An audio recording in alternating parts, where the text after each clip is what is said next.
Good Morning Business, le grand entretien.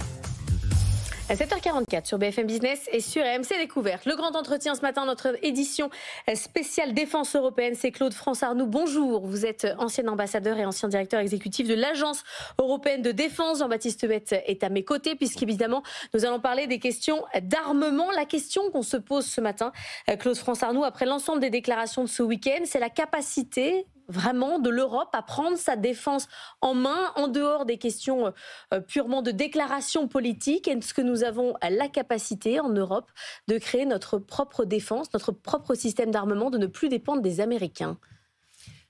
Alors, je crois que dans la défense, on mélange souvent beaucoup de choses, ou on additionne beaucoup de choses. C'est aussi pour ça, par exemple, qu'on a parlé d'un commissaire défense, alors que c'est plutôt un commissaire à la Commission européenne, un commissaire armement. Donc, si votre question, c'est est-ce qu'on a, en termes d'armement, une capacité européenne de faire la guerre ? Oui. Après, ça dépend de quelle guerre. Et donc, évidemment, l'actualité, ça serait une guerre potentiellement, un affrontement vis-à-vis de la Russie. Donc là, ça additionne toute la gamme en fait, des armements, depuis les armements conventionnels jusqu'aux armements nucléaires. D'où la complexité de la question. En termes d'armement conventionnel, je trouve qu'on entend beaucoup trop le fait que nous ne sommes pas capables. Nous ne sommes pas capables de mener une guerre comme nous la menons en coopération avec les États-Unis, en ayant l'habitude de nous reposer, et au-delà de l'habitude, ça devient une nécessité, de se reposer sur les équipements, notamment de renseignement et de défense aérienne, de neutralisation de l'espace aérien, qu'offrent les Américains quand nous agissons en coalition. Nous sommes capables, pour vous ? Alors, nous sommes capables de faire une guerre. Nous ne sommes pas capables de la faire à la manière de l'OTAN, telle que nous nous entraînons avec les Américains. Si nous nous retrouvons dans cette situation où les Américains disent « nous, on ne fait pas partie du jeu », d'où le choc actuel, même en termes d'armement, ça nous pose effectivement un problème. Ça ne seront pas les mêmes combats. Mais moi, je pense qu'avec un délai assez court, et effectivement, on parle d'économie de guerre, mais de fait, nous ne sommes pas dans une économie de guerre. Nos industries ne fonctionnent pas 24 heures sur 24 avec toute la force de travail qu'on peut mobiliser quand on est en guerre. On a une capacité de faire la guerre. Mais quelle guerre alors ? Qu'est-ce qu'on est capable de faire concrètement ? Puisque vous dites on ne pourra pas faire la même chose qu'avec l'OTAN. Qu'est-ce qu'on peut faire ? On peut faire, y compris une guerre de haute intensité, comme c'est le cas si on se retrouve face à la Russie. Mais après, il faut rentrer dans le détail des scénarios. C'est-à-dire que pour le moment, on n'est pas dans un scénario où on affronte directement la Russie sur le territoire russe ou sur les territoires de nos États, de l'Union européenne ou des territoires de l'OTAN. Donc qu'on ait des capacités... Parce que je crois que ce qu'on minore beaucoup, c'est la capacité industrielle européenne d'armement. Je prendrai un exemple, et qui, à mon avis, illustre la difficulté qu'on a, mais en même temps la perspective qu'on a. C'est que les industriels européens, et l'industrie européenne est un des plus gros exportateurs mondiaux, de manière significative. Simplement, il faut réorienter cette capacité industrielle européenne du grand export. Ça ne veut pas dire qu'il faut y renoncer, mais il faut aussi que, ce qui n'est pas le cas aujourd'hui, elles fournissent le marché européen et les besoins européens. Jean-Baptiste. Et justement, vous parlez d'industrie, ce qui est absolument fondamental. Comment vous jugez ce qu'on voit, ce qui s'est passé ces dernières années, où on a vu des industries de défense qui s'étaient un peu endormies sur leur laurier, il faut le dire, des productions de missiles qui étaient assez lentes, des obus, il n'y en avait pas beaucoup, des missiles, etc.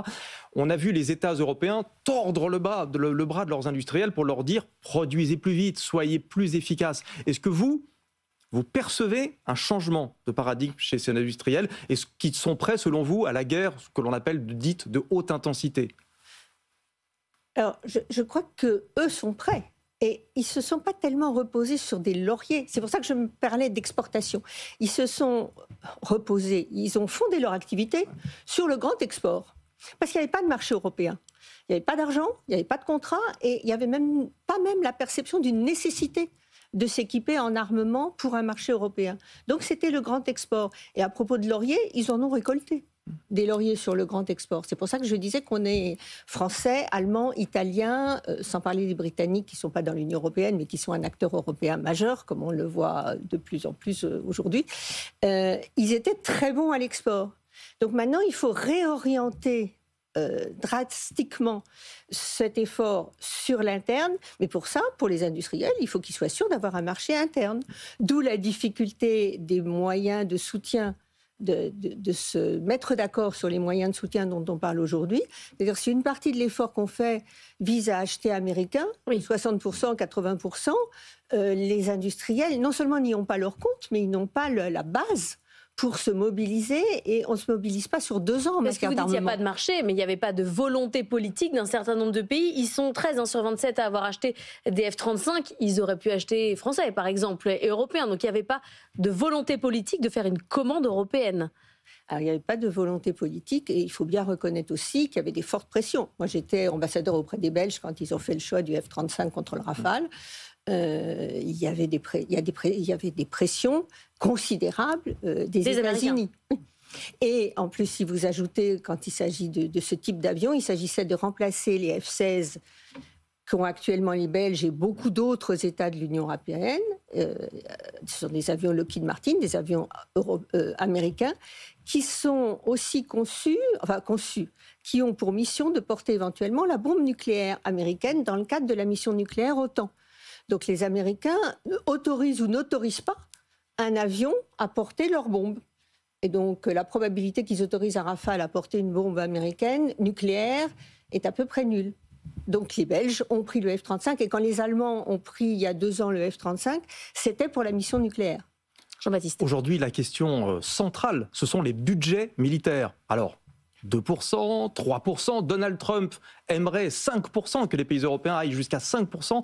Le chef de l'État a entrouvert une porte ce week-end en disant, allez, 3%, 3,5%. La question, c'est est-ce que vous pensez que les différents États européens vont parvenir à fédérer leur opinion publique sur l'augmentation des budgets de défense? Augmenter les budgets de défense, ça veut dire qu'il va falloir peut-être rogner sur des dépenses culturelles, sur des dépenses sociales, que sais-je. Est-ce que là, pour le coup, vous pensez que l'Europe et les États européens vont réussir à fédérer leur opinion publique et à progresser 3%, 3,5%, 4%, que sais-je?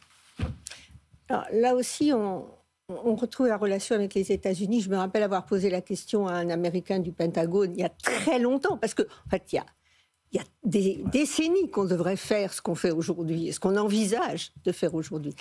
Comment avez-vous un soutien au Congrès pour votre budget? Jobs in Seattle. Donc il faut que les Américains aussi reconnaissent que nous, pour avoir un budget de défense, il faut qu'on y trouve notre argent, nos emplois, notre croissance. Et donc du coup, s'il y a croissance, le dilemme est moins dur. Entre les dépenses sociales, les dépenses de culture et les dépenses de défense. Donc je crois qu'on aura... C'est comme ça qu'il faudrait le présenter à la population. Il faut le présenter à la population, mais il faut aussi restaurer l'image de l'industrie de défense. Et sur la question du financement, il y a un point qui est très sensible, c'est qu'encore aujourd'hui, on a le secteur privé, les banques, les fonds d'investissement qui n'investissent pas dans la défense, qui n'investissent même pas dans ce qui est à la limite de la défense qu'on appelle dual. Et évidemment, les secteurs de plus haute technologie sont du haut. Par exemple, l'intelligence artificielle, par exemple, le cyber, n'investissent pas parce que c'était considéré il y a encore 3 ans comme mal. Et même interdit dans certains fonds ministères, avec l'impossibilité d'y aller. Alors à la fois le mal moral, il y avait tout un projet de taxonomie à l'Union européenne où on aurait pénalisé les investissements dans le domaine de la défense, et puis aussi le mal financier, c'est-à-dire qu'on prend un risque plus grand pour son taux, son rating. Donc il y a un signe qu'on attend, c'est que la Banque européenne d'investissement elle-même investisse dans le domaine de la défense. Les États l'ont demandé, il y a eu les États l'ont demandé, les chefs d'État et de gouvernement, la Commission soutient aussi. Il faut maintenant qu'au conseil d'administration de la BEI, c'est même pas une décision statutaire, hein, il faut qu'au conseil d'administration de la BEI, les ministères des Finances se mettent d'accord pour dire oui, la BEI va investir. Et c'est pas tant les sommes que mettra la BEI, c'est significatif, mais ça n'est pas l'essentiel, c'est que ça donnerait le signal à tout le secteur privé, à la fois banque et fonds d'investissement, de pouvoir mobiliser, y compris l'épargne d'ailleurs, dans le domaine de la défense. Et c'est ça qui fera la différence. Donc il y a les budgets publics, budgets nationaux, ce qu'on mettra éventuellement dans le cadre de l'Union européenne, et puis il y a drainer l'investissement privé, et notamment l'épargne en France, en Allemagne, dans le domaine de la défense. Et les hommes, enfin les hommes et les femmes. Les humains. Comment vous vivez cette séquence depuis vendredi? Vous qui êtes diplomate, est-ce que vous dites c'est une chance pour l'Europe? Est-ce que vous avez peur qu'on ne saisisse pas ce moment historique? C'est quoi votre émotion, votre ressenti? Alors tout à la fois, mais il faut redescendre de l'émotion. Je crois que un des termes qu'on emploie le plus et qu'on ressent, c'est sidération. Et on savait que les États-Unis risquaient.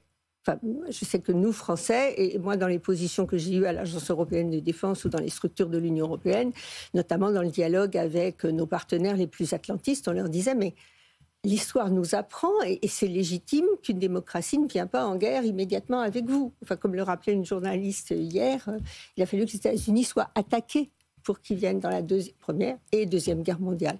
Donc nous, que ce soit l'Union européenne, que ce soit les Français de Paris, disaient depuis des années, il nous faut être autonome. Maintenant, on a le nouveau chancelier allemand qui le dit pour la première fois, à sa première très clairement. Interview télévisée. Et il dit lui-même, ça me surprend moi-même que je sois amené à dire ça.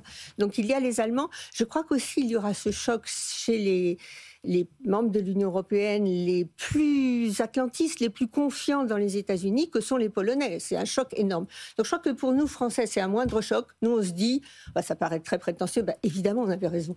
Donc évidemment, il faut une défense européenne autonome et solide, et pas seulement pour des petites opérations de maintien de la paix. Il faut vraiment être capable de faire la guerre, et il faut être capable de faire la guerre, idéalement en alliance avec les États-Unis, mais de fait, il est possible aussi qu'on ait à le faire tout seul. Et d'ailleurs, plus on saura le faire toute seule, plus on a une chance d'être allié avec eux. Merci beaucoup Claude-France Arnoult d'être venu ce matin dans la matinale de l'économie, ancien ambassadeur, ancien directeur exécutif de l'Agence européenne de défense.